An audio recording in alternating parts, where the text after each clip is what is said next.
In the autumn of 1857, something happened in Little Rock, Arkansas that the local authorities buried so deep it took over a century for whispers to surface. On Thanksgiving night, in what was once the grandest plantation house in Pulaski County, a slave named Samson supposedly killed his master with his bare hands, snapping Colonel Jeremiah Rutled's neck like a dry twig. But here's what makes this story different from other tales of slave rebellion. Witnesses claim Samson's strength that night was inhuman.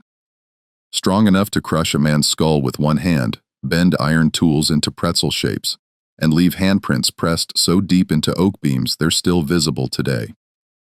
The official records were sealed, the witnesses silenced, and the entire incident scrubbed from local newspapers. What really happened on Rutled Plantation that Thanksgiving? And why did 3 separate county officials spend the rest of their lives claiming that what they saw that night defied all natural explanation? Before we continue with the story of Samson and the secrets buried beneath Rutled Plantation, if you're fascinated by these forgotten chapters of American history, hit that subscribe button and let us know in the comments what state you're listening from, because tonight's tale might be closer to your hometown than you think. The story begins in the heart of Arkansas Territory, 20 mi south of Little Rock, where the Arkansas River carved its lazy path through some of the richest bottomland cotton country in the South. By 1857, Rutled Plantation had grown to encompass over 3,000 acres, worked by nearly 200 enslaved souls, who lived in the shadow of Colonel Jeremiah Rutled's imposing Greek Revival mansion. Rutled himself was a man of contradictions, a Massachusetts-born lawyer who'd moved south in his 20s, drawn by the promise of easy wealth in cotton speculation. Unlike many plantation owners who were born into the system, Rutled had chosen it. And perhaps because of that choice, he ruled his property with a methodical cruelty that shocked even his neighbors.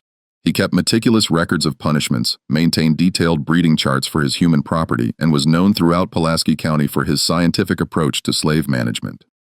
The enslaved community at Rutled Plantation lived in 2 distinct quarters: the field hands in rough-hewn cabins near the river, and the house servants in slightly better accommodations closer to the main house. It was a world of whispered conversations, hidden knowledge, and survival strategies passed down through generations. The older slaves spoke of better times under Rutled's predecessor, a gentler man who'd sold out when the colonel arrived with northern capital and southern ambitions.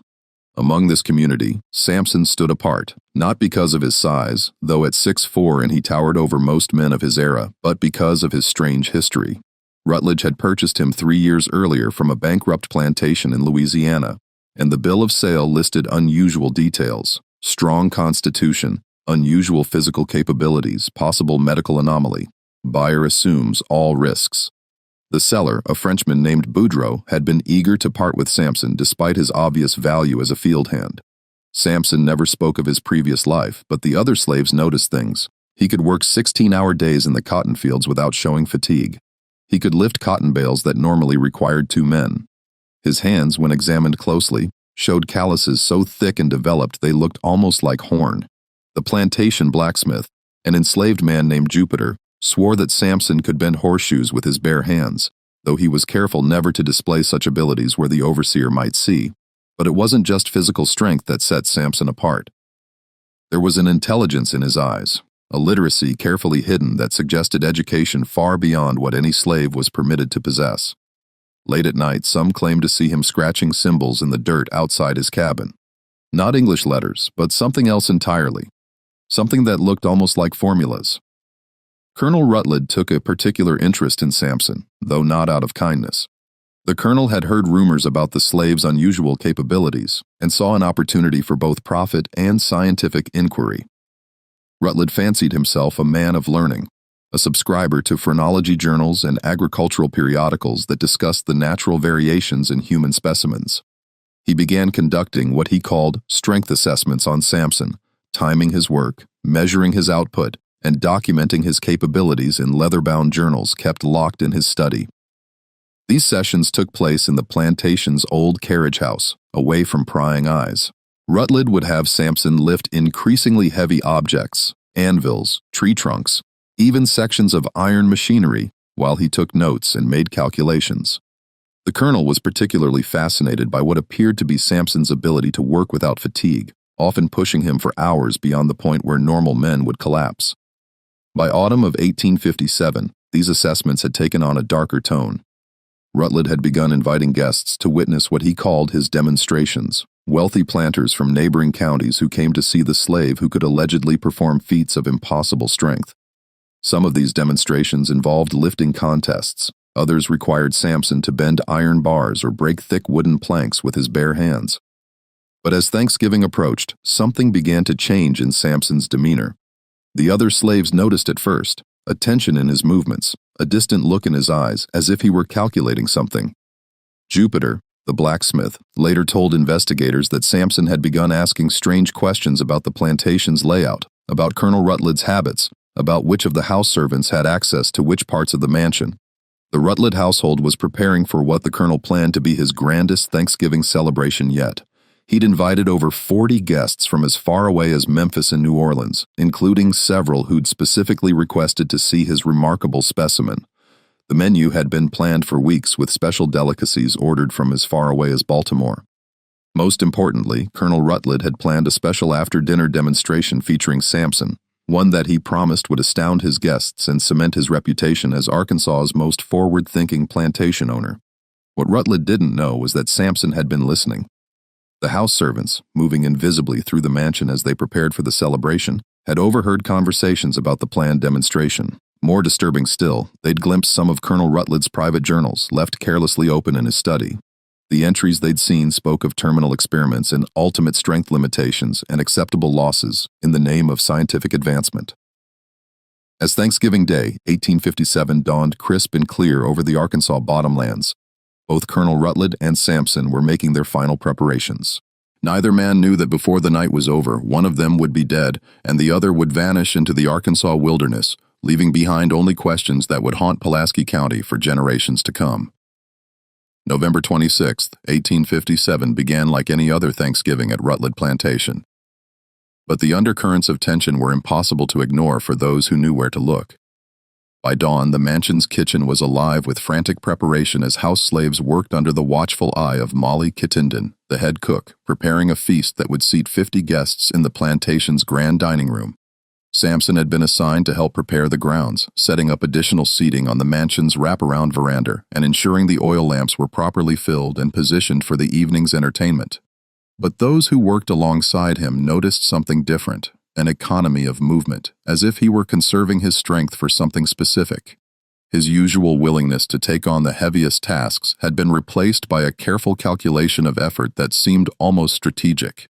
Colonel Rutled spent the morning in his study, reviewing his notes and preparing for what he'd privately dubbed the grand demonstration. His journals from that day, discovered decades later during the mansion's demolition, revealed his excitement about showing his guests what he believed would be the ultimate proof of his theories about human physical limitations. The final entry written in his careful script that morning read, "Today I shall push the specimen beyond all previous thresholds. Science demands nothing less than complete understanding." The guests began arriving around noon, their carriages creating a steady stream along the plantation's Oak Line Drive. Among them were some of the most prominent names in Arkansas society. Judge Cornelius Dillingham from Little Rock, plantation owner Samuel Vaughn from Helena, and Dr. Nathaniel Peaton, a physician from Memphis who'd gained notoriety for his writings on racial physiognomy. But the guest who drew the most attention was Professor Emanuel Voss, a German immigrant who claimed expertise in what he called physical anthropology, and who traveled from as far as St. Louis to witness Rutled's famous slave. As the afternoon progressed and the guests enjoyed their pre-dinner drinks on the veranda, Samson continued his preparations with the methodical precision of a man following a carefully rehearsed plan. Jupiter the blacksmith later told investigators that when he tried to engage Samson in conversation around 3 o'clock, the larger man had looked at him with eyes that seemed to see right through him, as if his mind were somewhere else entirely. The dinner itself proceeded without incident.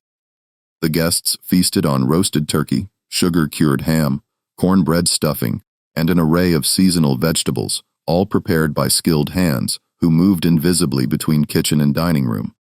The conversation flowed as freely as the wine, with discussions of cotton prices, territorial politics, and the growing tensions between North and South that would explode into war just 4 years later. But as the evening wound toward its climax, Colonel Rutled stood to address his guests, his face flushed with wine and anticipation. "Gentlemen," he announced, his voice carrying over the murmur of conversation, "tonight you will witness something that challenges everything we thought we knew about the limits of human capability. My specimen, Samson, will demonstrate feats that would have been considered impossible just a generation ago." The guests followed Rutledge out to the old carriage house, their voices excited and skeptical in equal measure. Torches had been arranged around the building's perimeter, casting dancing shadows against the weathered wooden walls. Inside, the space had been cleared except for an array of testing apparatus, iron bars of various thicknesses, wooden beams, and what appeared to be sections of railroad iron arranged on heavy wooden blocks. Samson was already waiting inside, his massive frame silhouetted against the torchlight, but something about his posture, the way he held his shoulders, the angle of his head, suggested a readiness that went beyond mere physical preparation. Dr. Piton, the Memphis physician, later wrote in his private diary that looking at Samson that night was like looking at a spring wound to its breaking point, all controlled energy waiting for release. Colonel Rutled began with his usual demonstrations. Samson lifted weights that should have been impossible for any man, bent iron bars that should have required machinery, and split thick oak beams with his bare hands while the guests watched in amazement. Professor Voss took copious notes, muttering in German and occasionally asking Rutled to repeat certain tests. But as the evening progressed, Rutled's demands became more extreme. He ordered Samson to lift heavier weights, bend thicker iron, break harder wood. The guests, initially impressed, began to show signs of discomfort as they realized they were witnessing what amounted to systematic torture disguised as scientific inquiry. It was Judge Dillingham who first noticed the change in Samson's expression. Around 10:30, as Rutled ordered him to attempt lifting what appeared to be a section of railroad rail, something shifted in the slave's demeanor. The careful compliance, the measured responses, all of it vanished, replaced by something that made the judge step backward involuntarily. "Colonel," Dillingham said quietly, "perhaps we've seen enough for one evening." But Rutledge, caught up in the excitement of his demonstration and the attention of his guests, waved off the suggestion. "Nonsense. We're just reaching the truly interesting thresholds. Samson, I want you to attempt something we've never tried before." He gestured toward a massive piece of machinery that had been moved into the carriage house earlier that day, the iron flywheel from a cotton gin, weighing easily 400 pompillos. For a long moment, Samson stared at the flywheel, then at Colonel Rutled, then at the circle of expectant faces surrounding them. When he finally spoke, his voice was so quiet that several guests had to lean forward to hear him. "No, sir." The simple refusal hit the gathering like a physical blow. In the antebellum South, a slave's direct refusal of a master's command was unthinkable, a violation so complete it demanded immediate and violent response. But something in Samson's tone, in the way he held himself, gave everyone pause. Colonel Rutled's face went through a spectrum of emotions, surprise, anger, and finally a cold fury that his guests had never seen before. "What did you say?" I said. "No, sir." Samson's voice was still quiet, but there was something underneath it now, something that made Professor Voss stop writing in his notebook and Judge Dillingham take another step backward. "You will do as I command," Rutled said, his voice tight with rage, "or you'll face consequences that will make our previous sessions seem like gentle encouragement." For a moment that stretched into eternity, the two men faced each other across the torchlit space. Then Samson smiled, and several of the witnesses later swore that they'd never seen an expression more terrifying in their lives. "No, sir," he said one final time. "I don't believe I will."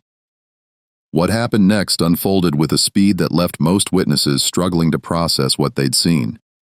Samson moved toward Colonel Rutled with the fluid grace of a man half his size, covering the distance between them in 3 impossibly quick strides. Rutled had time to raise his hands defensively, time to open his mouth in what might have been a shout or a plea, but no time to escape what was coming. The sound that followed, described by multiple witnesses as resembling a thick branch breaking in a strong wind, would haunt everyone present for the rest of their lives. Colonel Jeremiah Rutled, master of 3,000 acres and nearly 200 human souls, died instantly as his neck snapped with an audible crack that seemed to echo in the sudden silence. But it wasn't just the killing that terrorized the witnesses, it was the ease of it. Samson had killed his master with no more effort than a normal man might use to break a stick for kindling. For a moment that felt frozen in time, he stood over Rutled's body, his massive hand still positioned as if he were holding something delicate that had simply broken. Then he looked up at the circle of horrified faces, and when he spoke, His voice carried an intelligence and education that no slave was supposed to possess. "Gentlemen," he said with perfect diction and a slight accent that none of them could identify, "I suggest you leave now." The stampede that followed was anything but dignified. Prominent citizens of Arkansas society trampled each other in their haste to escape the carriage house, abandoning all pretense of social standing in their panic to reach their carriages and flee into the night. Within minutes, Rutled plantation was empty, except for the slaves in their quarters, the body of their former master and Samson, who stood alone among the scattered testing apparatus and flickering torches. What happened in the hours that followed remains one of the great mysteries of that terrible night. The house slaves, terrified and uncertain, remained in their quarters until dawn. When they finally emerged, they found the carriage house empty, the torches burned out, and Colonel Rutled's body gone. Samson had vanished as completely as if he'd never existed, leaving behind only the deep handprints pressed into the oak beams where he'd demonstrated his strength, and a plantation full of people who suddenly found themselves without a master, without direction, and without any idea what came next. But the disappearance of Samson and the body was only the beginning. Within hours, riders were dispatched to Little Rock, telegrams were sent, and officials began arriving at the plantation. What they found launched an investigation that would consume the local authorities for months and leave questions that remain unanswered to this day. The immediate aftermath of that Thanksgiving night created chaos throughout Pulaski County. By dawn of November 27th, word had spread through the network of plantation owners, overseers, and county officials who formed the backbone of Arkansas society. The implications were staggering, not just because a slave had killed his master, but because of how completely Samson had vanished and how traumatized the witnesses had become. Judge Cornelius Dillingham, one of the most respected legal minds in the state, returned to Little Rock in a state that his clerk described as complete nervous prostration. Dr. Nathaniel Peaton, the Memphis physician, checked himself into a private sanitarium and refused to speak about the events for over a year. Professor Voss simply disappeared, abandoning his hotel room and leaving behind only a trunk full of notes written in what appeared to be a mixture of German and some form of mathematical notation that no one could decipher.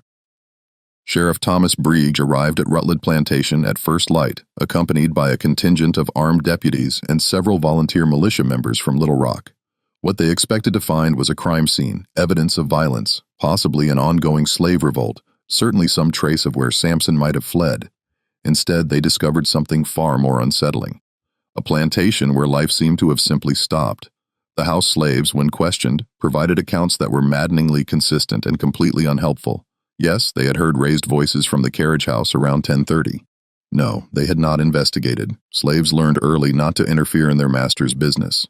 Yes, they had seen lights moving around the plantation late into the night, but from their quarters they couldn't determine who might have been carrying them or where they were going. Most frustrating of all, when pressed about Samson himself, the slaves seemed almost unable to provide useful descriptions. He was tall, they agreed. He was strong, certainly, but when asked about his personality, his habits, his relationships with other slaves, they became vague and evasive in ways that suggested either deliberate concealment or genuine confusion about who Samson had really been. Jupiter, the plantation blacksmith, proved to be the most forthcoming witness, though his testimony raised more questions than it answered. Under pressure from Sheriff Breege, he admitted that Samson had possessed unusual strength far beyond what any normal man should have been capable of. But when pressed for specifics, Jupiter's account became increasingly strange. He could work all day without getting tired. Jupiter testified, his hands twisting nervously in his lap, but it wasn't natural tired. You understand? It was like he was powered by something different than the rest of us. And sometimes late at night, I'd see him doing things that didn't make sense. What kind of things? Sheriff Breege pressed. He'd be working with numbers, scratching them in the dirt, but they weren't like any numbers I ever seen. And sometimes he'd be talking to himself, but not in English, in something else. Something that sounded... Jupiter hesitated, clearly struggling with how to describe what he'd observed. Something that sounded like he was giving orders, not just talking, like he was used to being in charge of things. The physical evidence at the plantation was equally baffling. The carriage house showed clear signs of the previous night's activities. Scattered weights, bent iron bars, broken wooden beams, but there was no blood despite the violent nature of Colonel Rutled's death. There were no clear footprints leading away from the building, despite the soft earth that should have preserved tracks. Most mysteriously, there was no body. Sheriff Brage organized search parties that combed the Arkansas bottomlands for miles in every direction. They dragged ponds, searched abandoned buildings, followed every creek and river in a 20-meter radius. But Samson seemed to have vanished as completely as morning mist, leaving behind no trace of his passage. The investigation took on an increasingly desperate quality as days turned into weeks. Governor Elias Conway, under pressure from prominent plantation owners throughout the state, authorized a reward of $500 for information leading to Samson's capture, an enormous sum that drew bounty hunters from as far away as New Orleans and Memphis. Wanted posters appeared throughout the Arkansas Territory and neighboring states, featuring a description so generic it could have applied to dozens of men. Large Negro male, approximately 6'4" in tall, unusually strong build. Answers to the name Samson, extremely dangerous, approach with caution. But as the weeks passed, a more troubling pattern began to emerge. Several of the bounty hunters who'd taken up the search reported strange encounters in the Arkansas wilderness, glimpses of an impossibly tall figure moving through the forests at night, campsites that appeared to have been occupied by someone of enormous strength, trees that had been uprooted or bent in ways that suggested superhuman force. More disturbing still were the reports that began filtering in from other parts of the state. A plantation owner near Pine Bluff reported that his slaves had begun acting strangely, whispering among themselves and showing signs of what he called dangerous excitement. Another planter near Helena claimed that his overseer had quit suddenly after reporting that the slaves were talking about someone called the strong man who was coming to set things right. By Christmas of 1857, the Samson investigation had become something of an embarrassment to Arkansas law enforcement. Despite the massive manhunt, the substantial reward, and the involvement of federal marshals, they were no closer to finding their fugitive than they had been on Thanksgiving night. Worse, the case was beginning to attract unwanted attention from northern newspapers, which had begun running sensationalized accounts of the Arkansas Superman, who had supposedly killed his master and vanished into thin air. It was during this period that the first attempts at official cover-up began to emerge.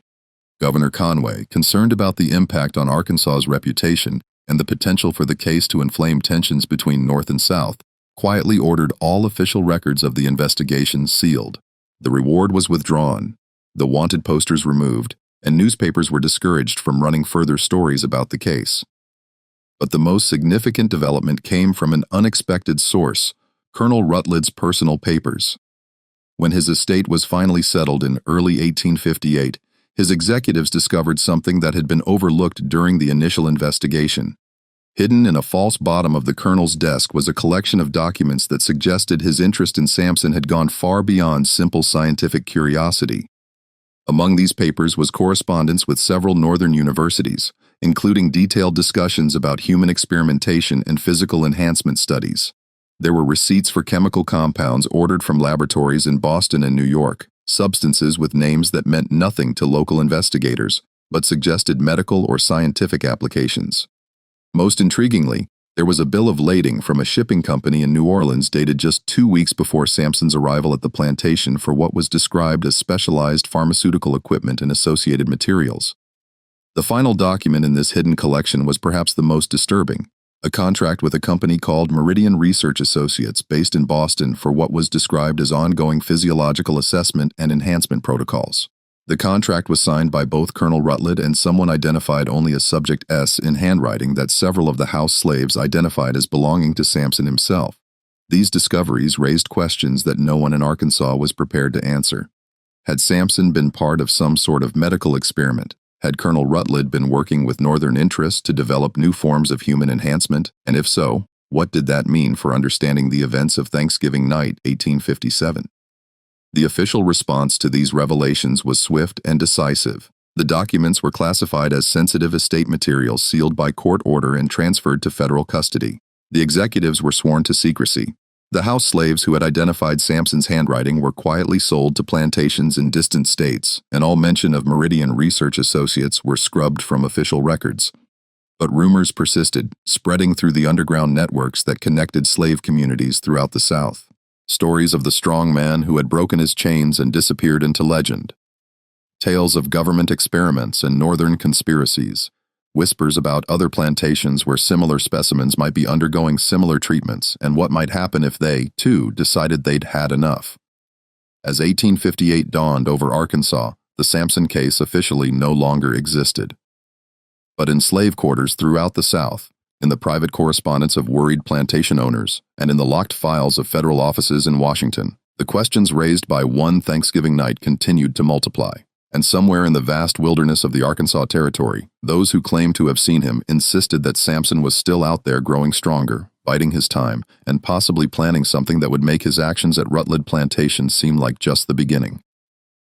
Spring of 1858 brought new developments that would deepen the mystery surrounding Samson's disappearance and raise questions about the true nature of what had occurred at Rutled Plantation.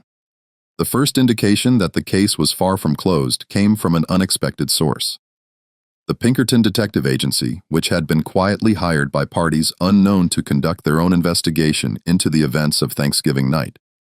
Alan Pinkerton himself arrived in Little Rock in March, accompanied by two of his most experienced operatives. Unlike the local authorities who had focused their efforts on tracking Samson's movements after the killing, the Pinkertons were interested in what had happened before his arrival at Rutled Plantation. Their investigation would uncover a trail that stretched back through Louisiana, Mississippi, and eventually to a series of medical facilities in the Northeast that had been conducting what they euphemistically called human improvement research. The Pinkerton investigation began with the original bill of sale that had brought Samson to Arkansas. Detective James Hawthorne, posing as a potential slave buyer, traveled to Louisiana to interview the original seller, the Frenchman named Boudreaux. What he discovered was deeply unsettling.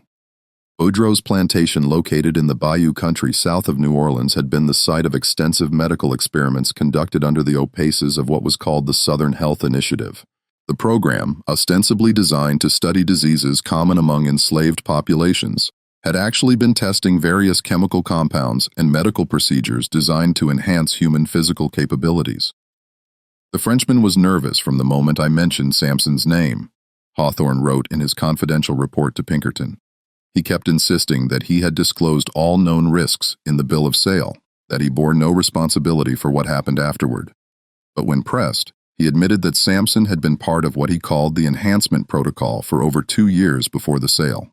According to Boudreaux, the Southern Health Initiative had been funded by a consortium of northern investors who were interested in developing more efficient labor systems. The experiments involved exposing subjects to various chemical treatments, carefully monitored exercise regimens, and what were described as nutritional optimization protocols. Most subjects showed modest improvements in strength and endurance. A few showed dramatic changes, and a very few, like Samson, began to display capabilities that seemed to transcend normal human limitations. But there were side effects. Boudreaux had confided to the Pinkerton detective. The enhanced subjects began to show signs of independence. They became harder to control, more questioning of authority, and some of them began to display intellectual capabilities that were most disturbing. Samson was among the worst or the best, depending on your perspective. He learned to read and write within months, began to understand complex mathematical concepts, started asking questions about the nature of the treatments he was receiving. The Louisiana experiments had been shut down abruptly in 1854 when several enhanced subjects had escaped during a revolt that left 3 overseers dead. Most of the escapees had been recaptured and quietly disposed of, but a few, including Samson, had been sold to distant plantations with carefully worded disclaimers about their unusual characteristics. This revelation led the Pinkertons to investigate the northern connections to the Southern Health Initiative. What they discovered was a network of medical facilities, research institutions, and private laboratories that had been conducting similar experiments throughout the 1840s and 1850s. The work was funded by a combination of private investors, government contracts, and what appeared to be military interests seeking to develop enhanced soldiers for potential future conflicts. The central figure in this network was Dr. Marcus Kleinman, a German immigrant who had established research facilities in Boston, Philadelphia, and Baltimore. Kleinman's work focused on what he called human optimization, using a combination of chemical treatments, physical conditioning, and psychological conditioning to create individuals with enhanced capabilities. His test subjects were drawn from prisons, immigrant populations, and increasingly enslaved individuals purchased specifically for experimental purposes. Detective Sarah Chen, one of Pinkerton's most skilled female operatives, infiltrated Kleinman's Boston facility by posing as a nurse seeking employment. Her reports revealed the scope and sophistication of the enhancement program. The facility maintains detailed records on over 200 subjects who have undergone various levels of enhancement treatment, She wrote, "The success rate varies dramatically depending on the subject's physical condition, psychological profile, and what they refer to as genetic compatibility factors. Successful subjects show increases in physical strength ranging from 50% to, in extraordinary cases, over 300% of baseline human capability." But the most disturbing discovery came from Chen's access to Kleinman's private correspondence. The doctor had been in regular communication with Colonel Rutled, receiving detailed reports on Samson's progress and providing guidance on how to maximize the subject's capabilities.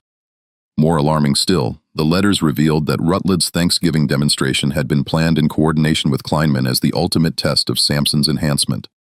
"The subject has reached the limits of our current understanding." One of Kleinman's letters read, "The demonstration you have planned will provide crucial data about the psychological breaking points of enhanced subjects. We must understand what happens when they are pushed beyond all reasonable limits. The implications for future military applications are enormous." The final piece of the puzzle came from an unexpected source. Jupiter, the plantation blacksmith who had maintained contact with several of the Pinkerton operatives through a network of free blacks in Little Rock. In late April, Jupiter provided information that suggested Samson had not simply vanished, but had been preparing for his escape for months. He had been making arrangements, Jupiter revealed during a clandestine meeting. There were people who knew about him, people who had been waiting for the right time. The night he killed the colonel wasn't random, it was planned. And there were others involved, people who helped him get away. This revelation led to a broader investigation of what appeared to be an underground network dedicated to helping enhanced subjects escape from their captivity. The network, which called itself the Freedom Chain, included abolitionists, free blacks, and even some sympathetic whites who had become aware of the enhancement experiments and viewed them as an abomination that went beyond even the normal horrors of slavery. The Freedom Chain had been operating since the early 1850s, helping escaped enhanced subjects reach safe havens in Canada, Mexico, or remote areas of the American wilderness.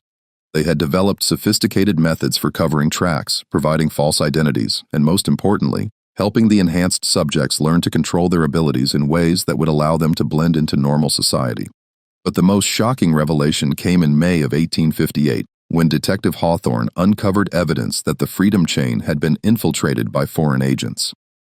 Documents found in a raid on a suspected safe house in Memphis revealed correspondence with British and French intelligence operatives who were interested in learning about American enhancement technologies. "The implications are staggering," Pinkerton wrote in his final report to his mysterious clients. "The enhancement program has not only created individuals with capabilities that exceed normal human limitations, but it has also attracted the attention of foreign powers who see potential military applications. If subjects like Samson have been successfully extracted to foreign territory, we may be facing a situation where America's enemies possess capabilities that we do not fully understand or control." The Pinkerton investigation was quietly terminated in June of 1858, its findings classified and its operatives reassigned to other cases. But the questions it had raised continued to reverberate through certain circles in Washington, where military officials and government researchers began to grapple with the implications of what they had learned. Meanwhile, reports continued to filter in from throughout the Arkansas Territory and beyond. Sightings of an impossibly tall, impossibly strong figure moving through the wilderness. Stories from remote settlements about a mysterious benefactor who had helped escaped slaves reach freedom. Tales from Native American tribes about a man who could outrun horses and bend iron with his bare hands, but who spoke with intelligence and kindness rather than the savage fury that many expected from someone of his capabilities.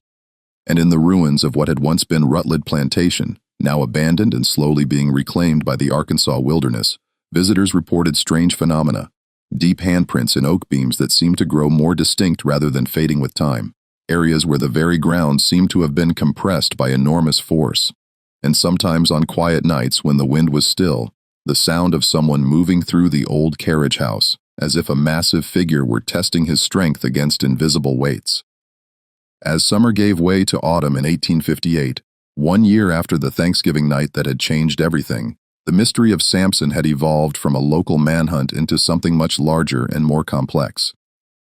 The questions were no longer just about where he had gone, but about who he really was, what had been done to him, and what his escape might mean for a nation that was already fracturing along lines of slavery, freedom, and the fundamental question of what it meant to be human.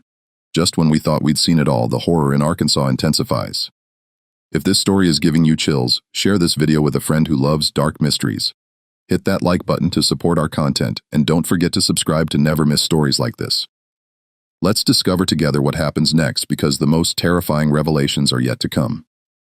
The autumn of 1858 brought a series of incidents that would forever change how the Samson case was understood and feared by those in positions of power. What began as isolated reports of strange occurrences throughout Arkansas and neighboring states gradually coalesced into a pattern that suggested something far more organized and dangerous than a single fugitive slave hiding in the wilderness. The first major incident occurred in October near the town of Camden in southern Arkansas. A plantation owned by Marcus Henley, one of the state's most prominent cotton producers, experienced what witnesses described as a night of impossible terror. Henley had recently acquired 3 new slaves from a Louisiana dealer, men who bore the same mysterious markings in their bill of sale that had once described Samson: unusual physical capabilities and possible medical anomaly. On the night of October 15th, these 3 men, identified in plantation records only as Caesar, Goliath, and Titan, simultaneously broke free from the plantation's most secure holding facility. But this wasn't a typical escape attempt. According to the surviving overseer, James Huckabee, the 3 men didn't break the locks on their shackles. They broke the shackles themselves, twisting solid iron bands apart with their bare hands as if they were made of clay. "I've been managing slaves for 20 years, Huckabee testified to investigators, "and I've never seen anything like what happened that night. These men moved like they could see in the dark, coordinated like they'd been planning this for years instead of days, and the strength, God help me, the strength was inhuman." The 3 enhanced slaves had systematically destroyed every piece of restraint equipment on the plantation, not just their own bonds, but every chain, every lock, every iron bar that could be used to confine human beings. They had accomplished this destruction in complete silence without waking the house slaves or alerting the guards until they were ready to leave. When they finally departed, they took with them not just their own freedom, but detailed maps of the local area that they had somehow acquired, along with supplies that suggested they were planning a much longer journey than a simple escape to the next county. But the Camden incident was just the beginning. Within weeks, similar reports began arriving from plantations throughout the region. In Mississippi, 2 enhanced subjects escaped from a research facility near Natchez, leaving behind equipment that had been twisted into abstract sculptures of bent metal and broken wood. In Louisiana, a group of 4 enhanced individuals broke free from what was supposed to be an escape-proof holding facility, but not before systematically destroying every document and research note related to the enhancement program. The pattern was clear and terrifying. The enhanced subjects weren't just escaping randomly. They were being coordinated, directed by some central authority that knew exactly where they were being held and exactly how to free them. More disturbing still, they seemed to possess intelligence about the enhancement program itself, targeting specific facilities and destroying specific types of evidence with a precision that suggested inside knowledge. Dr. Marcus Kleinman, the German researcher who had been instrumental in developing the enhancement protocols, arrived in Little Rock in November to consult with federal authorities about the growing crisis. His assessment was grim and increasingly panicked. "We are dealing with subjects who have been fundamentally altered, not just physically, but intellectually," he reported in a classified briefing to military officials. "The enhancement process appears to have created individuals with capabilities that extend far beyond our original parameters. They are displaying strategic thinking, coordination abilities, and problem-solving skills that suggest we may have inadvertently created a form of enhanced intelligence." Kleinman's most disturbing revelation concerned the psychological profiles of enhanced subjects. According to his research, the chemical and physical treatments that increased their strength and endurance also appeared to break down certain mental barriers that normally limited human potential. Enhanced subjects showed increased memory capacity, faster learning abilities, and most troubling of all, what appeared to be a form of shared consciousness that allowed them to coordinate their actions across vast distances. "We believe," Kleinman admitted in his classified report, "that we may have accidentally created a new form of human being, one that views ordinary humans not as equals, but as inferior. The implications for social control for the entire structure of our society are catastrophic." Meanwhile, the search for Samson himself had taken on new urgency as authorities began to suspect that he was not just another escaped subject, but possibly the coordinating intelligence behind the growing network of enhanced individuals. Reports from throughout the Arkansas Territory described sightings of an impossibly tall figure who appeared at plantations and research facilities in the days before mass escapes occurred, as if he were conducting reconnaissance missions to plan future operations. Thomas Bogard, a bounty hunter who had been tracking enhanced subjects since the Camden incident, provided the most detailed account of an encounter with what he believed was Samson himself. In late November, while following tracks near the Buffalo River in northern Arkansas, Bogard claimed to have come face-to-face with the fugitive in a remote canyon. He was standing on a ledge about 30 feet above me, Bogard reported to federal marshals. And I knew immediately that this wasn't someone I could take alive. The size of him was inhuman. He had to be close to 7 feet tall and built like he could tear a tree out of the ground. But it wasn't his size that scared me. It was his eyes. He looked at me like he was calculating exactly how long it would take to kill me and whether it was worth the effort.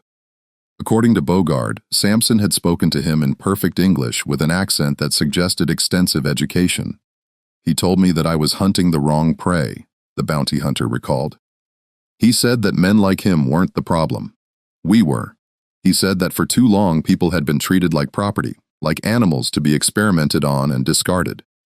He said that was going to change whether we wanted it to or not. The encounter had ended without violence, but only because Samson had chosen to leave rather than fight. He just stepped backward off that ledge, Bogard reported, and when I climbed up to see where he'd gone, there was nothing. No tracks, no sign he'd ever been there, just those deep handprints in the rock where he'd been gripping the stone.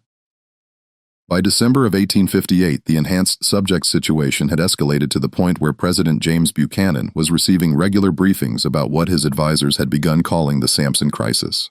The implications were staggering, not just for the immediate security concerns, but for the broader questions about human experimentation, states' rights, and the fundamental nature of freedom and slavery that were already tearing the country apart. Military officials began developing contingency plans for what they called enhanced subject containment operations. But their planning was complicated by a disturbing realization. They had no clear understanding of exactly how many enhanced individuals had been created over the years, where they all were, or what their ultimate capabilities might be. The various research programs had been conducted in secret with minimal coordination and virtually no central record-keeping. "We may be facing a situation," wrote General Winfield Scott in a classified memo to the War Department, "where our own scientific ambitions have created a threat that we are fundamentally unprepared to address. These enhanced subjects appear to possess not only superior physical capabilities, but also tactical intelligence that makes them extremely difficult to track or contain. If they are indeed being coordinated by a central authority, possibly this Samson figure, then we may be dealing with what amounts to an insurgency led by individuals who are virtually superhuman." The final incident of 1858 occurred on New Year's Eve at a remote research facility in eastern Tennessee. The facility, operated under military OPACES and hidden in the Cumberland Mountains, had been conducting enhancement experiments on volunteer soldiers who had been promised improved strength and endurance in exchange for their service. The program had been so classified that even President Buchanan was unaware of its existence. On the night of December 31st, the facility was attacked by what survivors described as a coordinated force of enhanced individuals led by someone matching Samson's description. The attack was not a chaotic assault, but a precisely planned military operation that suggested extensive reconnaissance and tactical planning. "They knew exactly where everything was," reported Major William Kittenden, the facility's commanding officer. "They disabled our communications first, then systematically destroyed all research materials and freed subject. The entire operation took less than 2 hours, and they accomplished it without killing a single person, though they made it very clear that they could have eliminated all of us if they had chosen to do so." The most disturbing aspect of the Tennessee raid was the message left behind. Carved into the facility's main laboratory wall in letters 2 and deep was a declaration that would haunt government officials for years to come. "The chains are broken. The strong shall no longer serve the weak. A new age begins." The message was signed with a single symbol, a representation of broken shackles that investigators would later discover had appeared at every site where enhanced subjects had escaped or been freed. It was becoming clear that what had begun as isolated incidents of individual escapes had evolved into something much more organized and dangerous. A coordinated uprising led by individuals whose capabilities exceeded anything in previous human experience. As 1859 dawned over a nation already fracturing along lines of slavery and freedom, the Samson crisis represented a new and unprecedented threat to the established order. The enhanced subjects weren't just seeking their own freedom. They appeared to be working toward the systematic destruction of the entire system of human bondage and experimentation that had created them. And somewhere in the vast wilderness of the American frontier, Samson and his growing army of enhanced followers were planning their next move in what was beginning to look less like a series of escapes and more like the opening phases of a war that would challenge everything Americans thought they knew about human nature, human rights, and the price of treating people as property to be bought as old and modified at will. The confrontation that would finally reveal the full scope of the Samson conspiracy came in the spring of 1859 in a location that no one could have anticipated, the nation's capital itself. What began as a routine investigation into government contracting irregularities would explode into a crisis that reached the highest levels of the federal government and threatened to expose secrets that powerful men had killed to protect. The investigation began when Congressman Joshua Giddings of Ohio, a longtime opponent of slavery, received an anonymous package containing documents that detailed the full extent of the enhancement program. The materials, hundreds of pages of correspondence, financial records, medical reports, and research notes revealed a network of human experimentation that stretched from the bayous of Louisiana to the laboratories of Boston, all funded through a complex web of government contracts, private investments, and military appropriations. But the most explosive revelation in the documents was a roster of enhanced subjects that had been created over nearly a decade of experimentation. The list contained over 300 names along with their locations, their enhancement levels, and most disturbingly, their current status, captured, escaped, or terminated. At the top of the list, marked with special notations indicating both the highest enhancement level and active resistance leader status, was the name that had become synonymous with the entire crisis. Samson Congressman Giddings, recognizing the enormity of what he had received, immediately demanded congressional hearings into what he called the systematic enslavement and torture of human beings in the name of scientific advancement. His demands were met with fierce resistance from Southern representatives who argued that any such investigation would violate states' rights and interfere with legitimate agricultural research. But Giddings had allies among Northern representatives who were equally appalled by the revelations, and by April of 1859, a select committee had been formed to investigate the enhancement program. The committee's first public hearing, held on April 21st in the Capitol building, drew enormous crowds and unprecedented media attention. Dr. Marcus Kleinman, subpoenaed to testify about his role in the program, provided testimony that shocked even the most prepared observers. The enhancement protocol was originally conceived as a humanitarian effort, Kleinman testified, his German accent thick with emotion. We believed that by increasing the physical capabilities of enslaved individuals, we could reduce their suffering by making their labor more efficient and less physically demanding. We never intended to create what we ultimately produced. Under aggressive questioning from committee members, Kleinman revealed the true scope of the program's evolution. What had begun as attempts to improve physical health and endurance had gradually expanded into full-scale human modification experiments. Enhanced subjects were exposed to increasingly aggressive treatments, pushed to physical and mental limits that no ethical researcher should have contemplated, and ultimately developed capabilities that transcended normal human experience. The subject designated as Samson, Kleinman admitted, represented our most successful and most dangerous outcome. His physical capabilities were approximately 400% of baseline human norms. His intellectual development exceeded our most optimistic projections, and his psychological profile indicated a level of independence and leadership potential that made him fundamentally unsuitable for continued bondage. But the most damaging testimony came from Dr. Kleinman's admission that the program had been expanded beyond enslaved subjects to include prisoners, immigrants, and eventually volunteer soldiers who had not been fully informed about the risks they were accepting.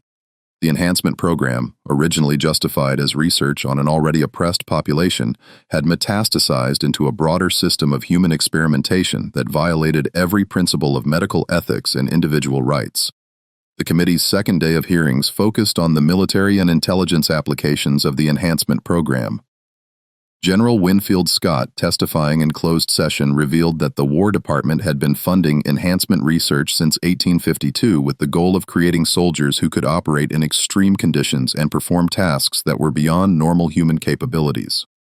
The enhanced subjects showed promise for special operations, reconnaissance missions, and combat situations where superior physical capabilities would provide decisive advantages, Scott testified.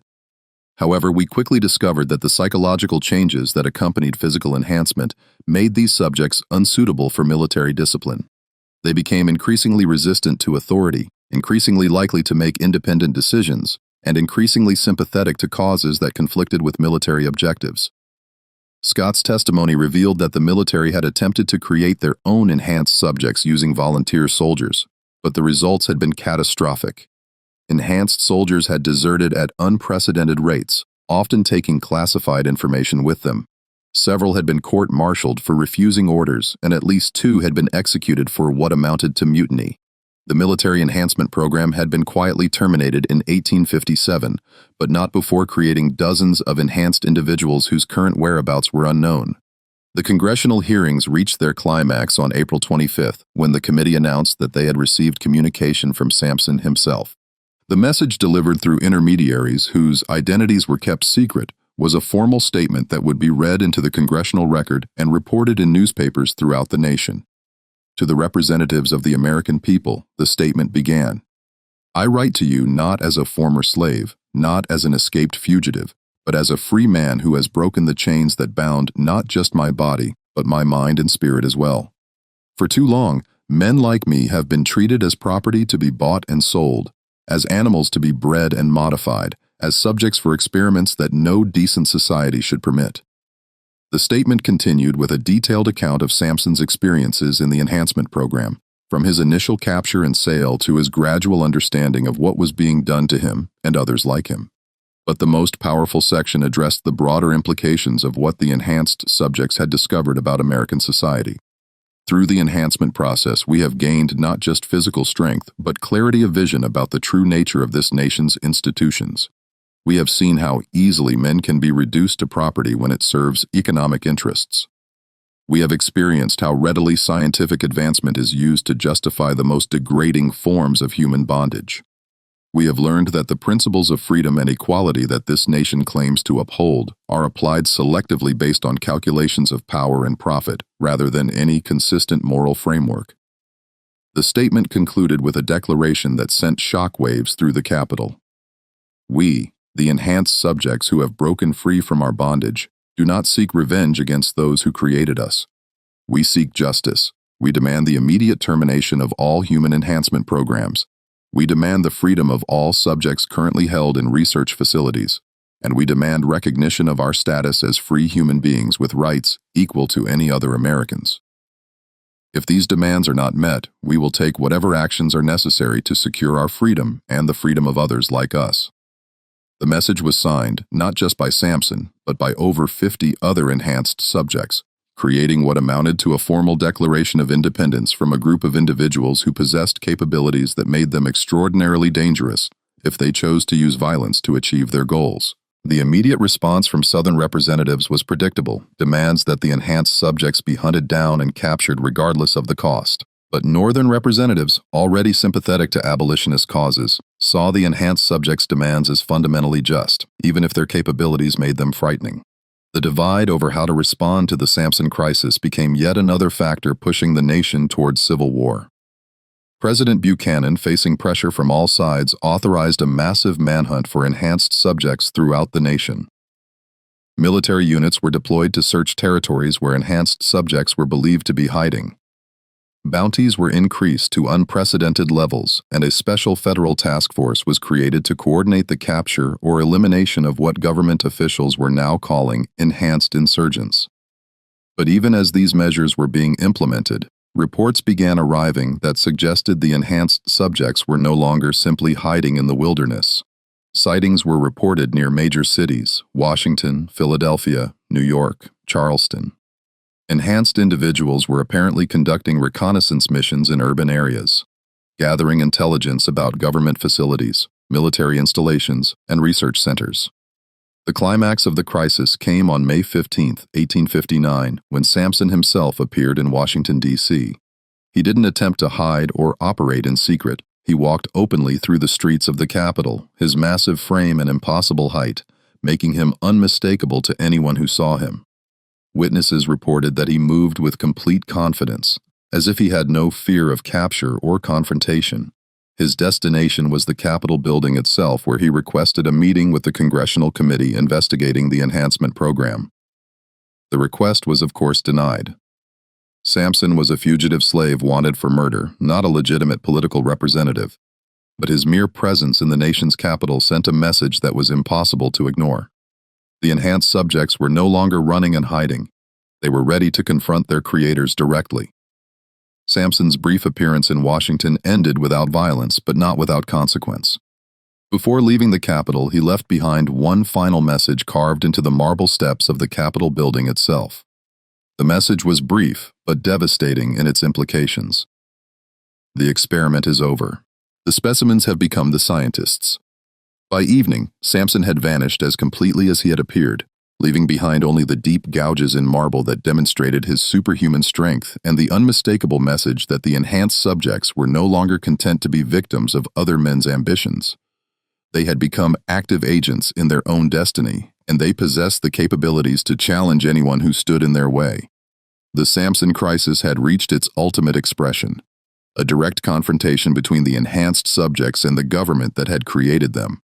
What happened next would determine not just the fate of Samson and his followers, but the future of human experimentation, individual rights, and the fundamental question of what it meant to be human in a nation that was already struggling to define the meaning of freedom. The resolution of the Samson crisis came not through violence or dramatic confrontation, but through a series of secret negotiations that would reshape American policy on human experimentation and set precedents that would influence government research for generations to come.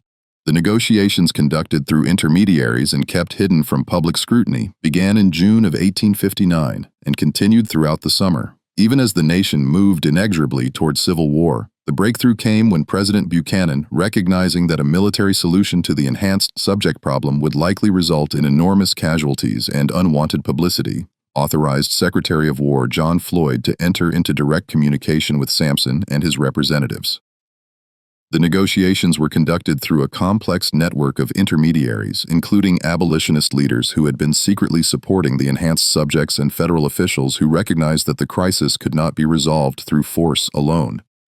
Samson's demands, as presented through these intermediaries, were surprisingly sophisticated and legally grounded. Rather than seeking revenge against those who had created and exploited the enhanced subjects, he proposed a comprehensive solution that would address the immediate crisis while establishing principles that would prevent similar situations in the future. The core elements of what became known as the Washington Compact, though no public record of its existence was ever officially acknowledged, included the immediate cessation of all human enhancement research conducted under federal OPACEs, the destruction of all research materials and subject records, and the provision of new identities and financial support for enhanced subjects who wish to integrate into normal society. Most importantly, the compact established what amounted to a separate territory in the remote regions of Alaska, then still Russian territory, where enhanced subjects who preferred to live apart from normal society could establish their own communities. The arrangement was facilitated through complex international negotiations that involved Russian officials who were eager to establish American goodwill before the eventual sale of Alaska to the United States. Dr. Marcus Kleinman, whose testimony before Congress had helped expose the full scope of the enhancement program, played a crucial role in the resolution. In exchange for immunity from prosecution, he provided detailed medical information that allowed government doctors to develop treatments for enhanced subjects who wished to reduce their capabilities and integrate into normal society. Not all enhanced individuals chose this option, but those who did were able to live relatively normal lives under carefully constructed new identities. The implementation of the Washington Compact required extraordinary secrecy and coordination. Enhanced subjects throughout the nation were contacted through the underground network that had been helping them evade capture and given choices about their future. Those who chose integration were provided with new identities, financial support, and medical treatment to reduce their enhanced capabilities to more manageable levels. Those who chose separation were transported through a series of carefully orchestrated movements to the designated territory in Alaska. Samson himself chose separation, but not before ensuring that all other enhanced subjects had been given genuine options for their future.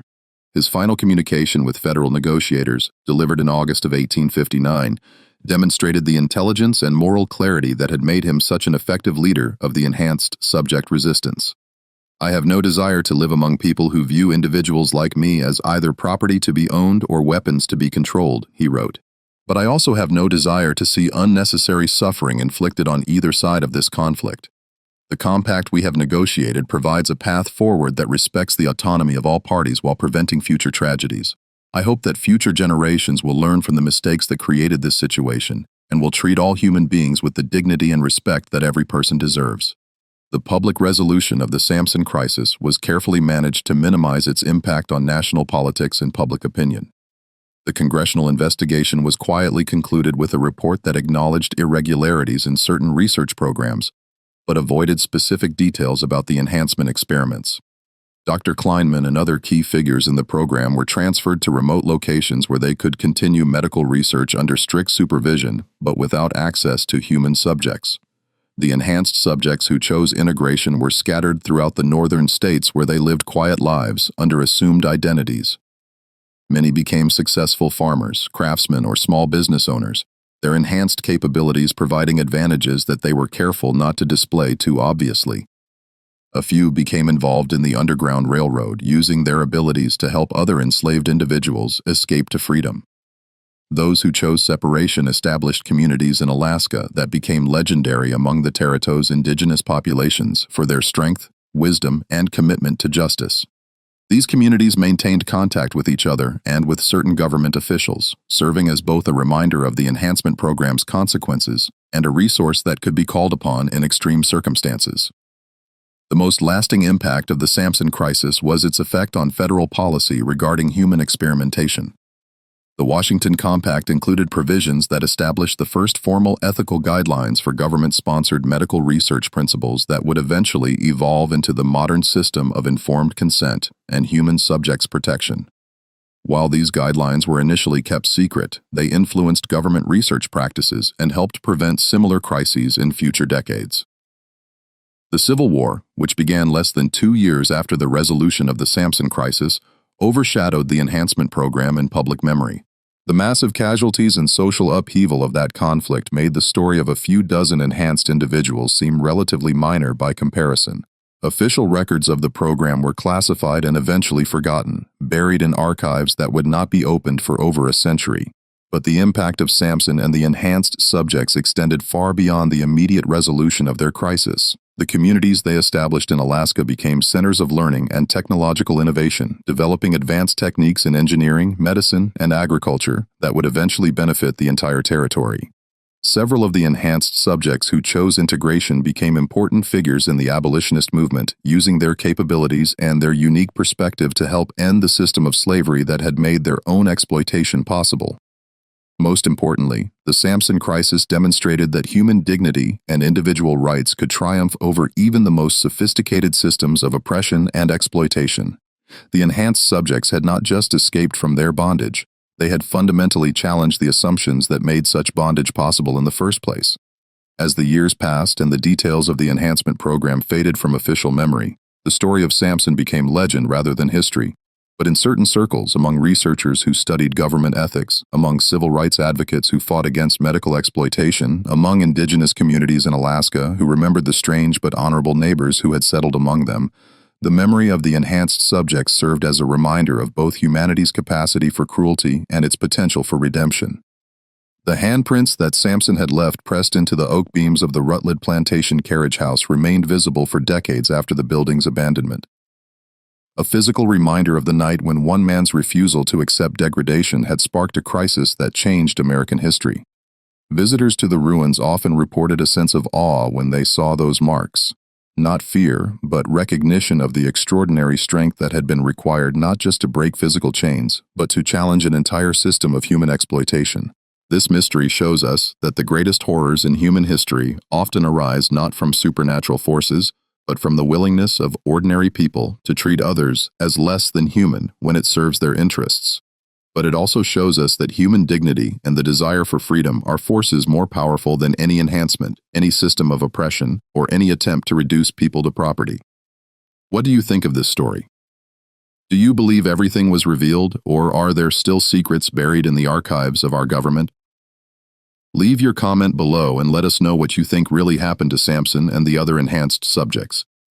If you enjoyed this tale of hidden history and human resilience, subscribe to our channel, hit the notification bell, and share this story with someone who appreciates the complex and often disturbing truths of America's past.